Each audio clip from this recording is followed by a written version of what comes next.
God of masses Balakrishna present full swing లో ఉన్నారు. ఏది పట్టుకున్నా బంగారమే అవుతోంది. ఇటీవల చేసిన సినిమాలన్నీ వరుసగా బాక్సాఫీస్ దగ్గర కాసుల వర్షం కురిపించాయి. అఖండ నుంచి మొదలు పెడితే ఇప్పుడు అఖండ 2 వంతొచ్చింది. అయితే ఈ సినిమా రిలీజ్ వాయిదా పడడంతో ఏ రోజు థియేటర్లలోకి వస్తుందా అని ఫ్యాన్స్ ఈగర్గా వెయిట్ చేస్తున్నారు. అయితే బాలకృష్ణ అభిమానులు ఆతృతగా ఎదురు చూస్తున్న అఖండ 2 విడుదల తేదీ సస్పెన్స్ వీడిపోయింది. సంక్రాంతి బరిలో దిగుతుందేమోననే ప్రచారం గత కొద్ది రోజులుగా ఊపందుకుంది. దానికి చెక్ పెడుతూ బాలకృష్ణ స్వయంగా డిసెంబర్ మొదటి వారం రిలీజ్ చేసేందుకు ఏర్పాట్లు జరుగుతున్నాయని చెప్పడంతో చిక్కు ప్రశ్నకు సమాధానం దొరికినట్లయింది. అయితే ఫలానా డేట్ అని చెప్పలేదు కానీ రాజాసాబ్ వదిలేసిన డిసెంబర్ 5 దాదాపు లాక్ అయినట్టేనంటున్నారు. ఆ రోజు శుక్రవారం కాబట్టి అదే ఖరారు చేయొచ్చన్న టాక్ నడుస్తోంది. తమన్ ఎక్కువ సమయం కోరడం వల్లే లేట్ అవుతోందని కుండ బద్దలు కొట్టిన బాలయ్య బాబు నేరుగా ఓజీ ప్రస్తావన తేలేదు కానీ దాని పనుల్లోనే ఆయన బిజీగా ఉండడం వల్ల అఖండ 2కి ఎక్కువ సమయం కేటాయించడం లేదన్నది ఓపెన్ సీక్రెట్ అంటున్నారు. ఇదిలా ఉంటే అఖండ 2 చాలా తెలివైన నిర్ణయం తీసుకుందన్న టాక్ కూడా ఉంది. డిసెంబర్ 5 ఎలాంటి పోటీ లేదు. రణ్వీర్ సింగ్ దురంధర్ ఉంది కానీ దక్షిణాది మార్కెట్లో దానివల్ల వచ్చిన ఇబ్బంది ఏమీ లేదు. పైగా దాని షూటింగ్ ఇంకా బ్యాలెన్స్ ఉంది. ప్రమాదాలు అవాంతరాలు అడ్డం వస్తుండడంతో టార్గెట్ రీచ్ కావడం గురించి బాలీవుడ్ వర్గాలు అనుమానాలు వ్యక్తం చేస్తున్నాయి. సో ఎలా చూసుకున్నా అఖండ 2కి సోలో గ్రౌండ్ దొరకడం కలెక్షన్ల పరంగా చాలా ప్లస్ కానుంది. మళ్ళీ డిసెంబర్ 25 వరకు చెప్పుకోదగ్గ రిలీజులు లేవు కాబట్టి వసూళ్లు భారీగానే ఉండొచ్చు అంటున్నారు. బజ్ చూస్తుంటే అఖండ మొదటి భాగం రికార్డును డబుల్ మార్జిన్తో కొల్లగొట్టడం ఖాయమని ఫ్యాన్స్ నమ్ముతున్నారు. దర్శకుడు బోయపాటి శ్రీను ఈసారి VFXకి ఎక్కువ ప్రాధాన్యం ఇచ్చారట. ఓజీ రిలీజ్ కాగానే అఖండ 2 బ్యాక్గ్రౌండ్ స్కోర్ మీద థమన్ పని చేయబోతున్నారు. గూస్ బంప్స్తో థియేటర్లను షేక్ చేస్తానంటున్న థమన్ ఈసారి స్పీకర్లు కాదు ఏకంగా గోడలు బద్దలయ్యే స్కోర్ ఇస్తాడేమో చూడాలంటున్నారు ఫ్యాన్స్.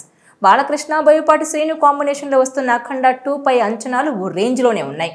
ఈ సెప్టెంబర్ 25కే రిలీజ్ కావాల్సి ఉంది. కానీ సినిమా విడుదలను వాయిదా వేస్తూ మేకర్స్ అధికారికంగానే ప్రకటించారు. దీంతో అభిమానులు ఢీలా పడిపోయారు. తిరిగి కొత్త విడుదల తేదీ ఎప్పుడనేది తెలియక అయోమయంలో ఉన్నారు.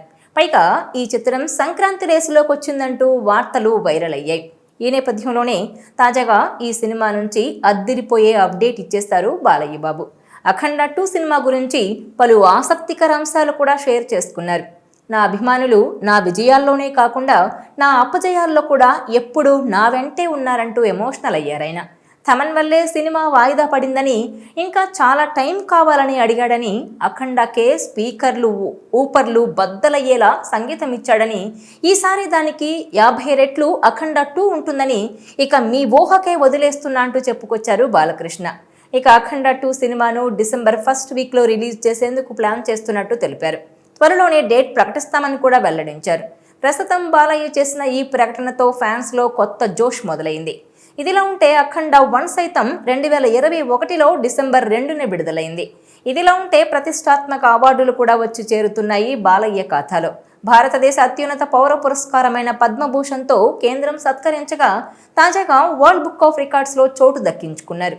ఇవన్నీ ఒక ఎత్తైతే హిందూపురం ఎమ్మెల్యేగా హ్యాట్రిక్ సాధించడం మరో ఎత్తు. అయితే 3 సార్లు ఎమ్మెల్యేగా ఎన్నికైన ఆయనకు మంత్రి పదవి రాలేదని ఒకంత అసంతృప్తితో ఉంటారు ఆయన ఫ్యాన్స్. అయితే ఆయన ఎప్పుడూ పదవుల వెంట పడలేదు, అవి కావాలని కోరుకోలేదు కూడా. ఈ నేపథ్యంలోనే మరోసారి ఎలాంటి వ్యాఖ్యలు చేశారు బాలయ్య బాబు. తనకు పదవులు ముఖ్యం కాదని, వాటికే తాను అలంకారం అన్నది తన భావనని వెల్లడించారు. మంచి ఉద్దేశంతో అఖండ 2 మూవీ తీశామని చెప్పుకొచ్చారు. కులాలకు ఆపాదించకుండా హైందవ ధర్మానికి ప్రతిరూపంగా ఈ చిత్రాన్ని తెరకెక్కించామన్నారు. 2 రోజుల క్రితం తన తండ్రి దివంగత మాజీ ముఖ్యమంత్రి స్వగ్రామం నిమ్మకూరులో సందడి చేశారు బాలకృష్ణ.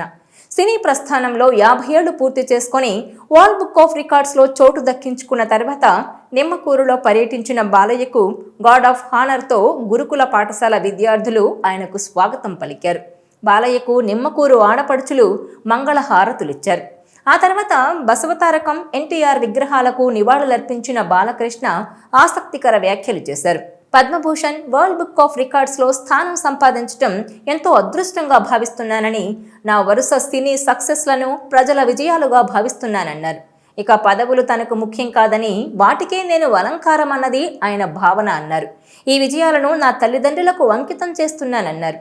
తండ్రైనా గురువైనా దేవుడైనా నాకు అన్నీ ఎన్టీఆరే. పాత్రలకు ప్రాణం పోస్తూ నటించిన ఎన్టీఆర్ దరిదాపులకు చేరాలన్నదే నా తపన.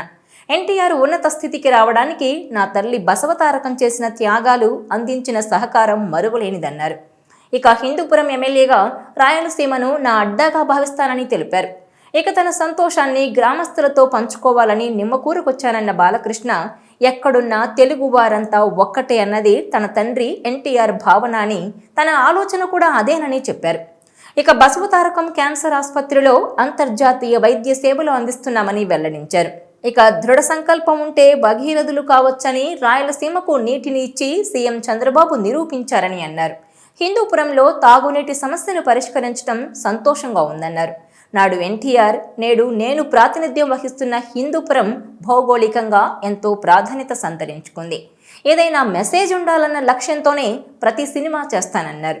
వరదలతో తెలంగాణలో చాలా మంది నష్టపోయారని, అలాగే అన్నదాతలు విలవిలలాడుతున్నారని అన్నారు. అయితే ఇటీవల తెలంగాణలో వరదలతో నష్టపోయిన వారికి 50 లక్షల రూపాయల ఆర్థిక సాయం చేసి తన మంచి మనసును చాటుకున్నారు బాలయ్య బాబు. ఇక తెలుగు వారికి ఎక్కడ ఇబ్బంది వచ్చినా పరస్పరం సహకరించుకుంటూ అండగా ఉండాలని, అపజయాల్లో ప్రాంతాలకు అతీతంగా తోడుగా ఉన్న అభిమానులకు ధన్యవాదాలు తెలిపారు. సోషల్ మీడియా వల్ల ప్రపంచం కుదించుకుపోయింది. సోషల్ మీడియాను మంచికి వాడండి, వినాశనానికి వద్దు. మంచి ఉద్దేశంతో అఖండ 2 చిత్రం తీశాం. కులాలకు ఆపాదించకుండా హైందవ ధర్మానికి ప్రతిరూపంగా తెరకెక్కించామని తెలిపారు. ఇదిలా ఉంటే ఇటీవల బాలకృష్ణ, మంత్రి నిమ్మల రామానాయుడు మధ్య జరిగిన సరదా సంభాషణ సోషల్ మీడియాలో వైరల్గా మారింది. తన కుమార్తె వివాహానికి బాలయ్యను ఆహ్వానించేందుకు నిమ్మల రామానాయుడు హైదరాబాద్ ప్రసాద్ ల్యాబ్స్ వద్ద బాలకృష్ణను కలిశారు. ఈ సమయంలో అక్కడ బోయపాటి కూడా ఉన్నారు. ఈ సందర్భంగా ఇద్దరి మధ్య ఆసక్తికర సంభాషణ జరగ్గా మంత్రి నిమ్మల రామానాయుడు ఈ వీడియోను సోషల్ మీడియాలో షేర్ చేయడంతో అది కాస్త వైరల్గా మారిపోయింది. బాలకృష్ణ గురించి ప్రత్యేకంగా చెప్పాల్సిన అవసరమే లేదు. వయసు పెరుగుతున్నా కానీ కుర్ర హీరోలకు ధీటుగా సినిమాలు చేస్తున్నారు. ఎప్పుడూ యాక్టివ్గా ఉంటూ అందరినీ నవ్విస్తూ ఉత్సాహంగా ఉంటారాయన. మనసులో ఉన్నది ఉన్నట్టుగా చెప్పడం బాలయ్య బాబు నైజం. ఇక ఆయన మాట ఇచ్చారంటే జరిగి తీరుతుందనే నమ్మకం ఉంది. ఇందులో భాగంగానే ఈ నెల 24న మంత్రి నిమ్మల రామానాయుడు కుమార్తె శ్రీజ వివాహం పాలకొల్లులో జరగనుంది. దీంతో తన కుమార్తె వివాహానికి బాలకృష్ణను ఆహ్వానించేందుకు హైదరాబాద్ ప్రసాద్ ల్యాబ్స్ వద్ద ఆయన్ను కలిసి వెడ్డింగ్ కార్డు ఇచ్చి పెళ్లికి రావాలని ఆహ్వానించారు. ఈ సందర్భంగా వారి మధ్య ఆసక్తికర సంభాషణ జరిగింది. నిమ్మల రామానాయుడి కుమార్తె మ్యారేజ్ డేట్, ముహూర్తం వివరాలను తెలుసుకున్న బాలకృష్ణ తన మాటలతో నవ్వులు పూయించారు. పెళ్లికి ఎలా వస్తానో చెప్పను గాని వస్తాను అంటూ బాలయ్య తనను ఆటబట్టించారంటూ నిమ్మల ఒక వీడియోను పంచుకున్నారు. ఆ సమయంలో దర్శకుడు బోయపాటి శ్రీను కూడా అక్కడే ఉన్నారు. ఈ సంభాషణ వీడియోను మంత్రి నిమ్మల రామానాయుడు సోషల్ మీడియాలో పోస్ట్ చేయగా ప్రస్తుతం అది వైరల్ అవుతోంది.